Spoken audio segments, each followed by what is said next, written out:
Good morning, everyone. I would like to call our meeting to order of the Niagara Regional Police Services Board for the Thursday, December the 12th. At this point in time, I would go around and ask, is there any declarations of pecuniary interest or conflicts of interest by any board members? Not seeing any. We have the minutes from the previous meeting. It's in your agenda package, number 208. If I can get a mover and seconder, please, for that. Vice Chair Steele, Member McKendrick, all in favor of the minutes? Thank you. I will go next into the comments from the chair. Before I begin, also I would like to remind everybody that the Niagara Regional Police Services Board meetings are being live streamed, and the video recordings of today's meetings will be posted on the board's YouTube channel shortly after our meeting. A tribute to Indigenous lands, the board wishes to acknowledge and honor the land upon which we gather as the historic and traditional territory of First Nations people. In particular, we recognize and thank the Haudenosaunee and the Anishinaabe peoples for their stewardship of these lands over the millennia. We also wish to thank all First Nation peoples in Canada for their ongoing and important roles in caretaking of the lands beneath our feet whenever we travel on Turtle Island. Some notes here. On December the 2nd, board members and Regional Councillor Bob Gale and I met with representatives from the Fallsview Business Improvement, or BIA, along with Mayor Jim Dilladatty, City Councillor Wayne Thompson, Niagara Falls City CIO Ken Todd, Chief of Police Brian McCullough, and Inspector Jim McCaffrey. We discussed matters on how to improve crime prevention within the BIA area and what the Niagara Regional Police Service can do to assist. We also encouraged the BIA members to improve security of their properties with better CCTV or security cameras and signage that video was being used for crime prevention. Member Gale, do you have any additional comments on that? Yeah, I believe, thank you, Chair. I believe you were going to mention that we agreed, the chief agreed that he was going to step up. There was already beat walkers there. Is that the word? Beat walkers? Help me. Foot patrols, thank you. Foot patrols there already, but he was going to step them up and make them more visible to the area and stuff like this. If you want to expand.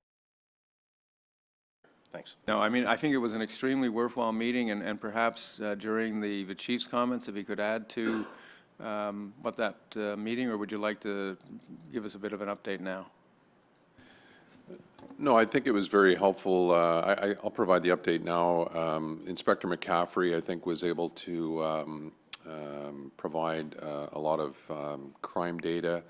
I think that was able to alleviate some of the concerns around the area. I think there's certainly a perception of increased crime, but not necessarily, at least what is being reported to us is not necessarily the case. In that area, it certainly highlights the need for individuals to safeguard their own equipment and whatnot that they're leaving in unlocked vehicles, which was highlighted again through Inspector McCaffrey. So I think there's talk about Inspector McCaffrey attending at the local BIA meetings to provide some of those safeguarding techniques that will help individuals from being victimized in the future. Okay, thank you. And I'm sure the BIA there will appreciate Inspector McCaffrey's attendance there, as he attends the Niagara Lake Community Safety Committee quite frequently as well for the same sort of issues. Okay. We had the pleasure of hosting the Niagara Falls Rotary Club back on December the 3rd. The meeting was held here at police headquarters. Rotary Club members in attendance were provided with a tour of our police facilities. Members D'Angela, Eat, Gibson, McKendrick, Chief McKendrick, and board staff and I joined and met, and we had a great luncheon, and we were happy that they were able to, first of all, have their meeting here, but also we had the opportunity to show them through our headquarters, because as much as this is a group from Niagara Falls, Probably 3 years ago, they hadn't taken up the opportunity to have the tours when we were running the public tours when we opened the building. Chiefs Holiday Breakfast. On December the 5th, the Niagara Regional Police Service hosted its annual Chiefs Holiday Breakfast here at Police Headquarters. Tickets were sold at the door for $10 each, and the event raised over $3,000, which was generously donated to help 5 local families in need through the Community Care Program. Vice Chair Steele, members DeAngela, Eek, Gibson, and board staff and I attended this event. Coming up, the Niagara Regional Police Service Communications Unit is going to have an accreditation ceremony on December the 16th at 10 a.m. The service will be hosting a ceremony here in the community room at Police Headquarters to recognize the Niagara Regional Police Services Communications Unit for being designated as an accredited center of excellence by the International Academies of Emergency Dispatch.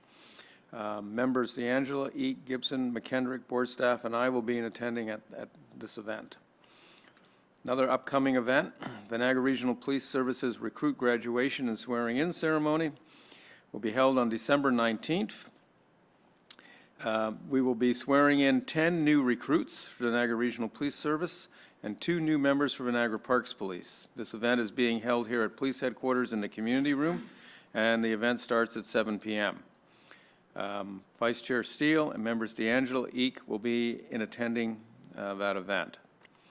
Chiefs Charity Gala, which will take place on January the 16th, 2020.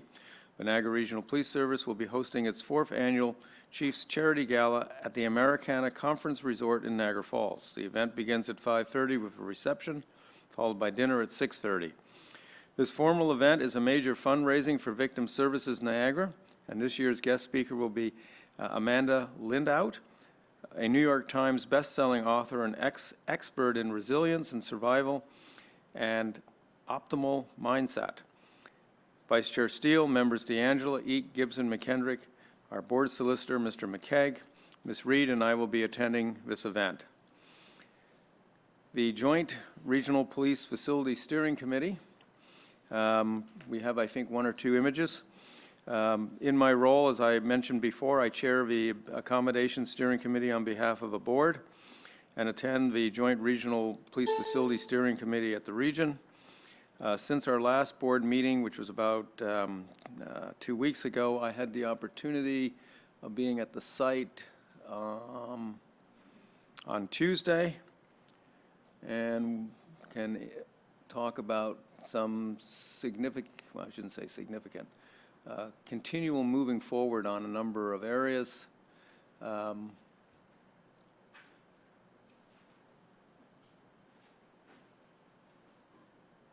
So here, the last photo of it, I think I was out there just after the storm in, and I also just noticed I have the wrong date in there. It should be the 12th, not the 11th, but anyway. In 3 weeks, a lot of work has taken place. You may not see it specifically. Some of the other slides show a little bit different. The big work is being done is on the outer frame steel is completed. What you're seeing now is all the work done for the under parts for the floor and the roofing area. So all those members are now being put in place. The biggest job there right now is welding. And the interesting thing is, which is fairly obvious, you cannot weld in the rain. It'd be an electrical issue. So a lot of work is being done. I've also been informed that the crews there will be working through the holiday season, not specifically the 24th or the 25th, but between Christmas and New Year, so they will have folks on site. Their intent is still to try to get this building closed in. Doesn't look like it's closed in, but they're putting a lot of effort into this, and I'm glad to see. The last slide, I think, is the more telling one when you get to the very last one. Next one. Next one. And there. So that's November 15th on the right and December the 10th on the left. It may not look like there's a bit of difference, certainly because that's the outer structural steel you're seeing, but there's a lot of work that's been done on all those crust pieces, and all those crust pieces are now in the process of being welded in place. A lot of those were just placed there and had not been welded 3 weeks ago. Thank you, Deb. Holiday message, which I think On behalf of the board, I would like to extend our warmest thoughts and best wishes for a wonderful holiday season and Happy New Year to all our members of the police service, members of our community, and visitors alike to Niagara. As 2019 comes to a close, we are grateful to our chief and his executive staff and service members who give their time, ideas, and hard work to make our community a better and safer place for all of us to live and enjoy. I would like to take this opportunity again to extend the board's best wishes to each and every one of you for a wonderful holiday season, a safe and happy and healthy new year. Upcoming meetings. The board's administrative offices here will be closed from December 23rd to the 27th. The board office will reopen on December 30th, and the board will resume its regular meeting schedule in January of 2020. The next committee meeting is going to be Thursday, the 9th of January at 8:30 here in the community room, and the next full board meeting will be on Thursday, January 23rd, 8:30 in the morning, again in the community room. So those are my comments this morning. Thank you. Chief? Thanks very much, Mr. Chair. I'll start off by providing just a little bit more information with regards to the annual Chiefs Holiday Breakfast, which was held on December the 5th. As a result of the proceeds that were raised from this event, it will go to directly to 5 local families in need through community care. So very proud of that effort. Very well attended by members of the service, and again, I want to thank the board members for attending, as well as all of the local community partners that attended.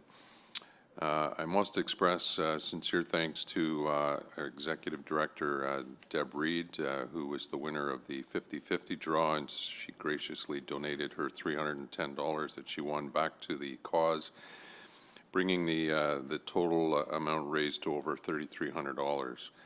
I also want to send out special thanks to the members of the Holy Cross Secondary School Choir and their music teacher, Mr.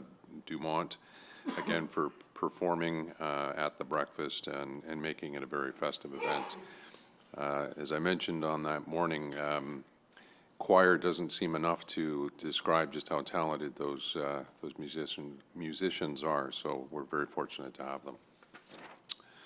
Just with respect to our 2019 homicide statistics, at this point during the reporting period, there were no homicides or attempt homicides. To date, we've had 6 homicides in 2019 and 1 attempted murder.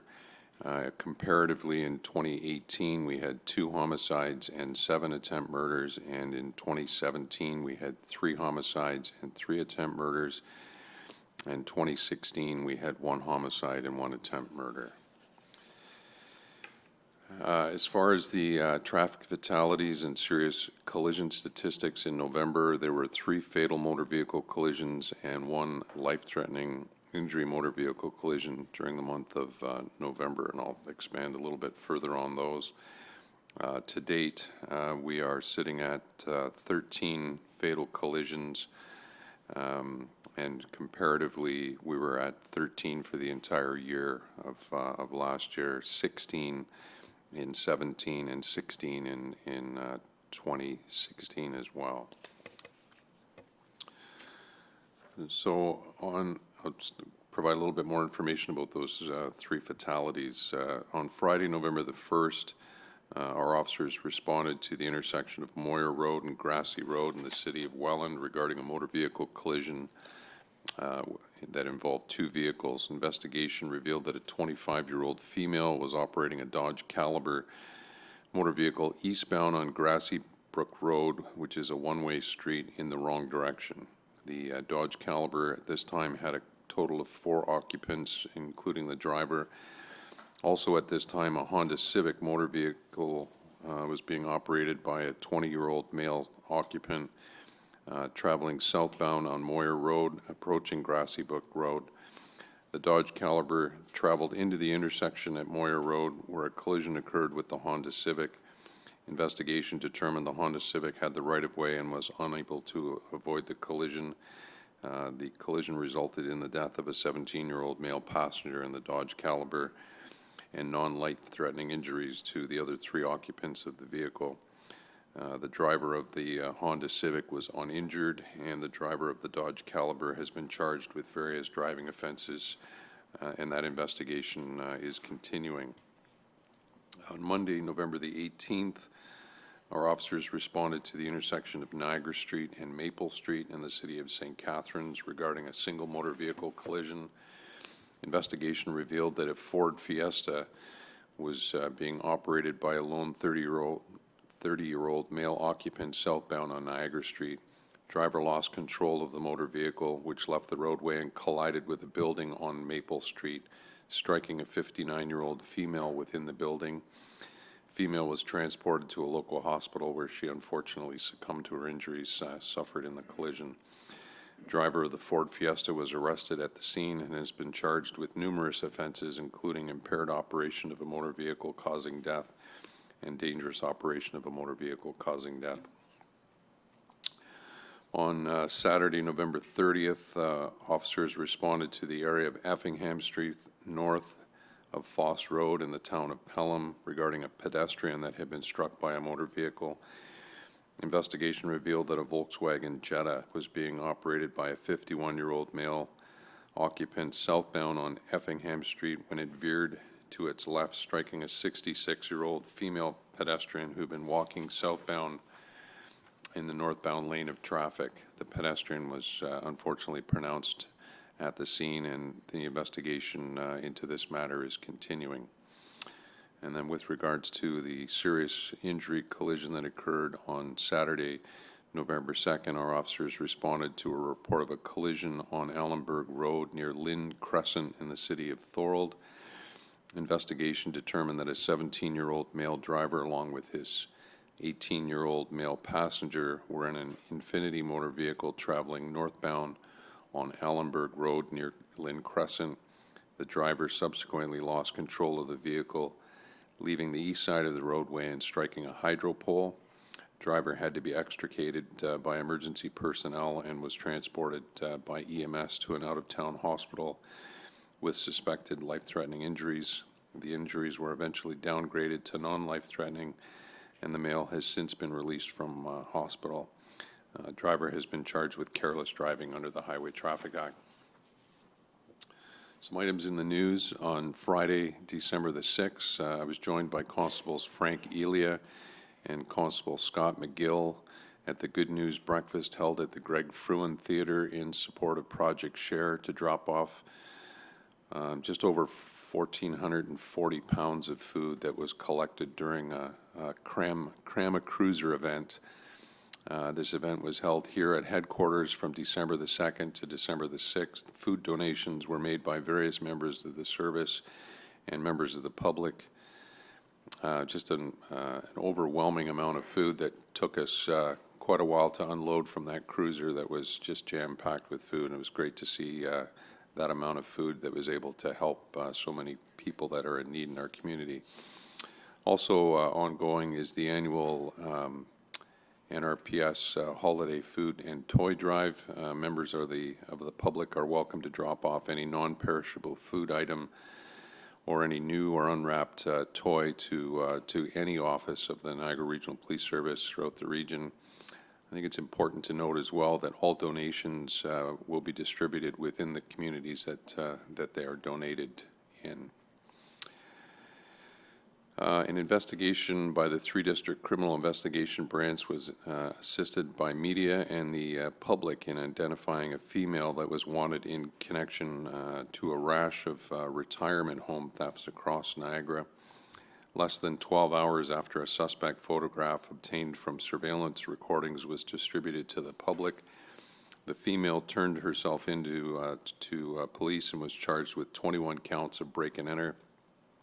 With the investigation continuing and more charges are anticipated. Detectives have reason to believe that this female has committed numerous thefts at numerous retirement homes throughout the Niagara region and are asking other area homes to review their surveillance video for the female and report any incidents involving her to detectives in Welland. And again, this investigation is continuing, and further charges are quite likely.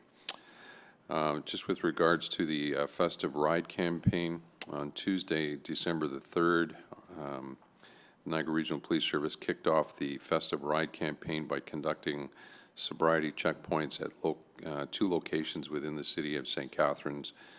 Both of the locations were very busy, and in total, approximately 1,100 vehicles were stopped. Each driver was questioned if they had consumed any alcohol or cannabis prior to operating their vehicle. Of the drivers spoken to, 9 were requested to provide a sample of their breath for analysis. 2 of the drivers provided a sample in the warning range and had their licenses suspended for 3 days. In addition, 20 tickets were issued for various offenses, including several charges for using handheld communication devices while operating their vehicles. As the festive season continues throughout the month of December, the Niagara Regional Police want the public to be aware that our officers will be continually looking for impaired drivers, whether it's through a scheduled ride event or officers just on general patrol. They will be attempting to locate and arrest those drivers who decide to operate their vehicle while impaired. Members of the public are reminded, if attending a social event over the holidays, please drink responsibly and have a plan to arrive safely at home. Consider having a designated driver, call a taxi, or use public transit. The Niagara Regional Police Service will continue to conduct ride checks throughout the holiday season. And those are the end of my my comments. Thank you very much, Chair. Okay, thank you. Member Gale. Thank you, Chair, and through you to the Chief. Chief, 2 questions. First one on ride. If you recall, a few years back, or before you were Chief, under the last Chief, we were short staff on New Year's and that for the ride program. Do you forecast any shortage this year, or is it planned already with people to make sure we're covered for New Year's or the holiday season for ride? The reality is, through you, Mr. Chair, we are short on the front line. We have made pre-arrangements for ride months ago, so anticipating that that this would be a challenge. As you know, it's a busy night for us with the festivities that go on in Niagara Falls as well, but we will have officers that are working ride on New Year's Eve. Okay, thanks for that one. And then going on to the drivers under suspension. If you recall, when you were at the Regional Council for the budget presentation, there was also the court services presentation, and I was unaware, and maybe others were, that you don't go to jail for not paying a speeding ticket. It's not like 3 days or $300 or whatever the case may be. Your driver's license is suspended. So I'm wondering if there's ever been a thought or a consideration that if your driver's license is suspended and you're driving down the street, you don't care. Because if you get pulled over, you're going to get nailed for driving under suspension anyway. So drive fast, drive erratic, it doesn't matter. Yet we have people out there that didn't pay a speeding ticket. Back 30 years ago, you lost your license for too many points, bad driving, for careless driving, for things like this. Now you lose it for not being able to afford a fine. Could there, and then I hear about Effingham Road with the driver being under suspension that hit that lady. And I'm not going to prejudge, I'm just saying that that's the facts. And I'm wondering, is there a relationship to so many people being under suspension now to the accidents we're having? Because it seems more and more I'm hearing this person was under suspension, these people died, or whatever, throughout the province of Ontario. Through you, Mr. Chair, I don't know if we're in a position to be able to make that correlation. Certainly, individuals who have had their driver's license suspended as a result of poor driving habits, we continue to see that that is generally a cause for why they are stopped in the future, is because their driving habits continue. Old habits continue on, I guess you could say. But I'd be reluctant to say that there's a correlation. So I guess one of the points I brought this up for was to put this into your mind in case this happens down the way and you see a relationship, because this is the first I thought of it with the lady on Effingham Road. It was daytime, I believe, and things like this. But then since then, through the province of Ontario, I've heard more and more people under suspension. This person was under suspension, not booze related, just under suspension. So I'm wondering if down the way you take a look at this, I'm not saying now, but if it keeps happening, I wonder if a person not paying a $100 Highway Traffic Act fence, gets license under suspension, says, to hell with it, I'm gonna drive fast. If they pull me over, I'm dead anyway, or I'm nailed anyways for a charge, so, okay, thank you. Member DeAngelo. Thank you, Mr. Chair. I just want to commend the chief and the service. One thing I heard in your update was the fact that you've handed out tickets for handheld devices. I think it's important, and I applaud your efforts in that area, because when I drive, I always see people talking on a phone, and it makes the roads very dangerous out there. Like suspensions are one thing, but when people are distracted, it's really unfortunate that people need a ticket sometimes to remind them that to be safe out there, because like I said, they drive, they look at their phone, they're not even paying attention. So any efforts you make on that, I applaud that, and I know the general public does at the same time, because we have to make our roads safer so that we avoid accidents that shouldn't be happening from distracted drivers. So just want to thank you for that. Thank you very much, and our officers continually look for those incidents. You're quite correct. It is a major problem now, and people feel compelled when they get a message on their phone that they've got to answer it right away, and just put the phone down, focus on driving, and get the message when you arrive where you're heading. Okay, thank you. Next is our consent agenda. It's items 209 through 212. If I could have a mover and seconder to move that in the block. Moved by Member Eek, seconded by Member Gibson. Discussion on any of the items, just let me know what the item number is. Member Eek. Thank you very much, Mr. Chair. A couple brief questions with respect to item 210. That's the annual report on management of police records. And certainly with the size of our organization, I'm sure that the retention of records can be a bit of a challenge. And my question is, I'm wondering from a paper records standpoint, are they scanned and kept via computer? And the second question I have is, how long must we keep records that's been determined by the board? Through you, Mr. Chair, a number of our records, I would say the majority of our records are scanned and maintained electronically. Others are, we do maintain the hard copies of them. We have a full general order that outlines a retention schedule based on the type of occurrence that the information relates to. Mr. Gary Holden, who's our records manager, has been instrumental in developing that policy and ensures that we're in compliance with that policy. Thank you very much. Any other questions from members on any of the other items? Member Gale? Chair, just because the chief mentioned Gary Holden, I'm just wondering if you could update us on what's the turnaround time now on somebody coming in for record, for a, not a record check, what do you call it? Background check. Through you, Mr. Chair, the last update I had was probably a couple weeks ago, but my understanding is that in many cases they're done in real time, depending on, again, whether the individual has any criminal record or whether or not there's whether their name or date of birth is in the system. If there is additional background work that needs to be done, it's less than 2 weeks now that we're down to in terms of a wait time. So that was our goal. If somebody's perfect, knows there's no problems, and has lived locally forever, and that they can be done right at the counter. That's right. Thank you. I just have one question on item number 209. It's on the second page, the middle paragraph there. Talks about a workplace discrimination harassment incident. I'm just going to, from reading that paragraph, that item has been resolved. Is that correct? Seems to deal with an outside interaction between our service and someone else. That's correct. Yeah, that matter's been resolved. Thank you. So we already have a mover and seconder. Show of hands approving this in block. Thank you very much. Moving into the next section, which is item number 213. It's a special fund request. I need a mover and seconder, please, for that. Vice Chair Steele, Member McKendrick. Any discussions on this item? Not seeing, oh, sorry, Member Eek?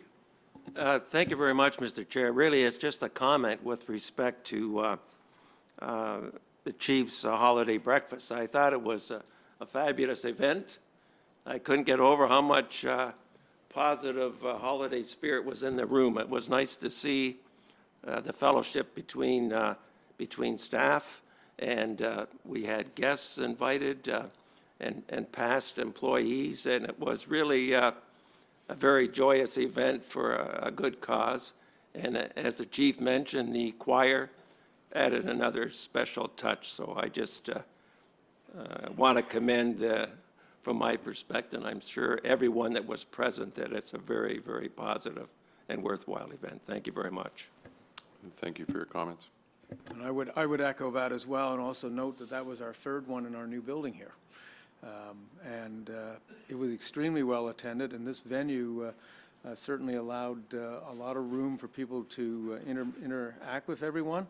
And it was good to see a large contingent of senior executive staff here from across our service, and a huge number of people from the public that had come in as well. So again, it was a good event, and it would sound like from a supporting the charity per se that we did very well in that area as well. So hats off, Chief, to yourself and your team for putting that together.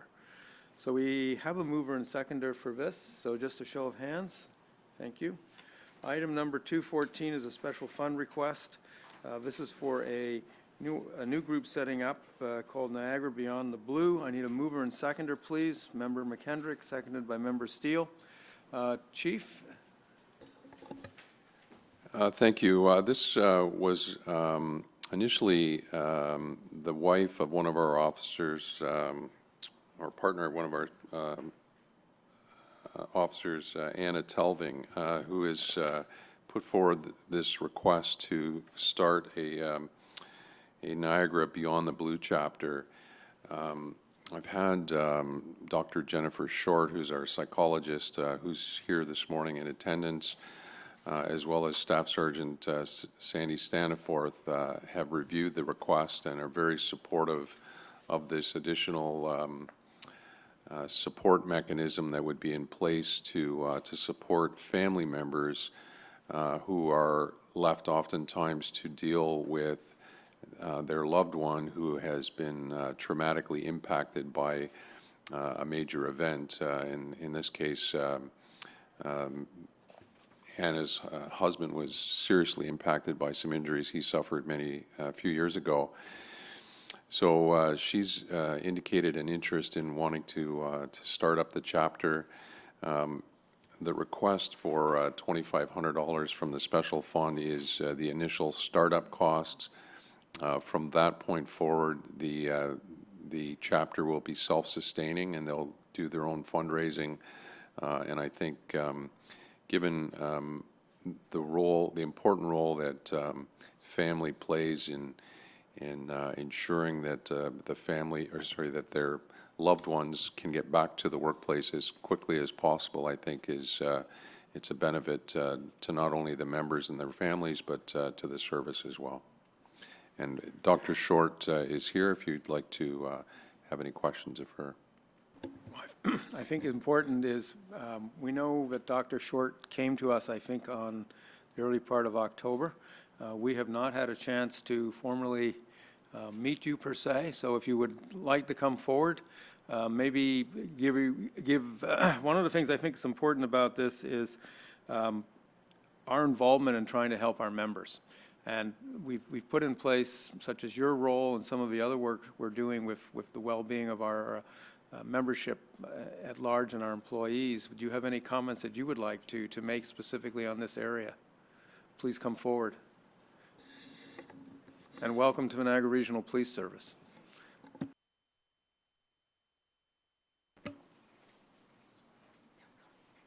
Good morning. That's a pretty broad topic, but I mean, we're working on a lot of things to maintain the health of our membership, and Staff Sergeant Staniforth had started a lot of different projects before I got here. Now we're just pushing that forward. And Beyond the Blue is another piece of that, and it is about helping the members recover and return to work post-critical incident. It's also about just helping them to maintain their health, because this job impacts the families. It's not just the members who are doing the job, but it impacts the families as well. And while the family can have supports from friends and family, it's not the same as talking to other people who have that same experience, have the shared experience of just living the job as a family member as well. So this will help maintain the health of the family, help maintain the health of the membership. And in addition to Beyond the Blue, we're just going to keep pushing different projects forward and do everything we can to support the membership and maintain their health, and looking at proactive projects as well as reactive when there is a critical incident, because they're inevitable here. Okay, thank you. And I know you had some experience in your previous life in another police service, and I think we are very fortunate that you have joined us here in Niagara, and I'm sure you will be a key point of a key component of our service and our whole employee wellness and well-being plan as we move forward on that. So again, welcome. Board members have any other questions of Dr. Short? Member McKendrick? I don't have questions, and through you, Chair, welcome. It's nice to meet you and put a face to the name. Not a question, more of a comment of support for this initiative, and wanting to share my feeling inspired that out of some tragedy and difficulty, Anna has stepped forward and said, I am going to make a difference. And the importance for our members to have a holistic approach, peer support is shown as an effective model for helping others in similar situations, as well as supporting those natural support systems and not relying on systems or more formal or treatment-based systems. So I'm very excited to support this initiative, and if we can pass on our thanks to Anna for taking that initiative, that would be appreciated by me. Thank you. Okay. Thank you very much, and welcome again. Member D'Angelo. Mr. Chair, just a comment. I'm very supportive of the report here and the program. The only question I have, and I just want to make sure I don't take it for granted, but is there a way that we could get a bit of an update, maybe a year and a half, to see how the program's working, and if there's any other assistance the board can help to make sure that this program really fulfills the mandate and is very beneficial? So maybe it could be reported back on how it's doing, because I know it's just starting up, and if there's any opportunity for us to help in the future.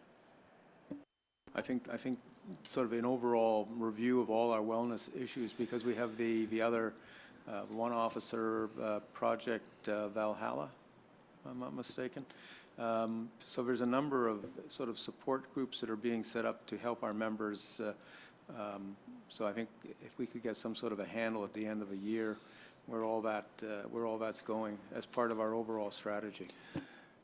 Through Mr. Chair, I think that would be a great idea. We can, I think going forward, I'm not sure if there is a specific report annually on that now with regards to member support, member wellness, but that's something that we could certainly bring forward to capture all of the different plans that we have in place, and again, provide an update with regards to Beyond the Blue.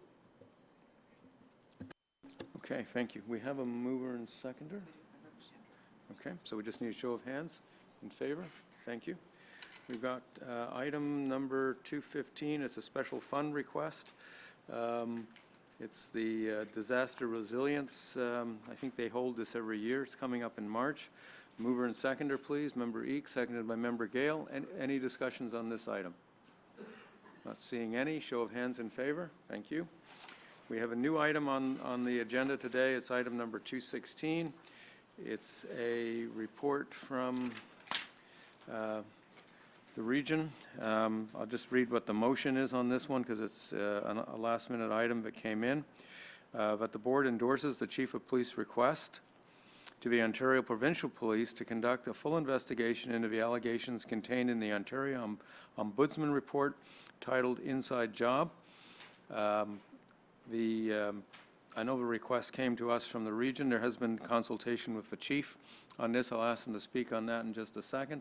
A mover and seconder, please, on this one. Member Gibson, seconded by Member Vice Chair Steele. Chief? Thank you very much. We received the request earlier, I guess it would have been Friday of last week, where we received the request from council. I think in light of the real or perceived conflicts of interest, I've concluded that it would be inappropriate for the Niagara Regional Police Service to conduct that criminal investigation, and as such, I've reached out to Commissioner Carrique from the OPP and have requested his assistance, or the assistance of the Ontario Provincial Police in conducting that investigation. Has the OPP accepted to take on the investigation? I am awaiting a formal response back from Commissioner Carrique. I have not received that as of yet. Okay, thank you. Any questions by any board members on this item? Okay, show of hands in favor, please. Thank you. We're at the end of the public session. I just wanted to bring two items of new business, and it deals in the area of finance. And I'm wondering whether through our finance director and manager of finance, there could be some consideration to creating a reserve fund for the leap year day, which we added to our budget for this year, or for the 2020 budget. Because every 4 years we face the situation of having that leap year, and the region has a formula for adding that as an extra work day.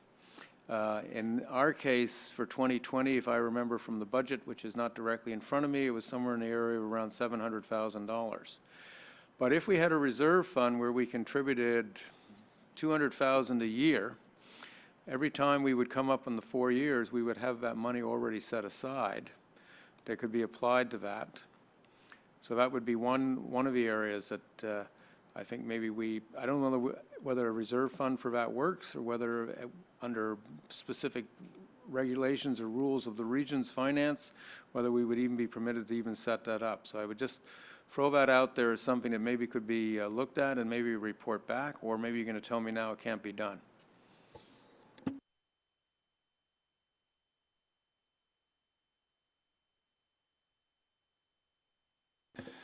Through you, Mr. Chair, and speaking with our Director of Business Services, I think her recommendation is that that money could come from the contingency reserve, and that we set an amount on an annual basis that would go forward to the contingency reserve, specifically earmarked for leap years and addressing that extra day, which I believe was $500,000 was the cost for the 2020 budget. Okay, thank you. So let's take it from that. It's actually, you're looking after it, put it that way. Okay, thank you. That's correct. Any other new business of any members? So one person to say this meeting is adjourned, that's all I need.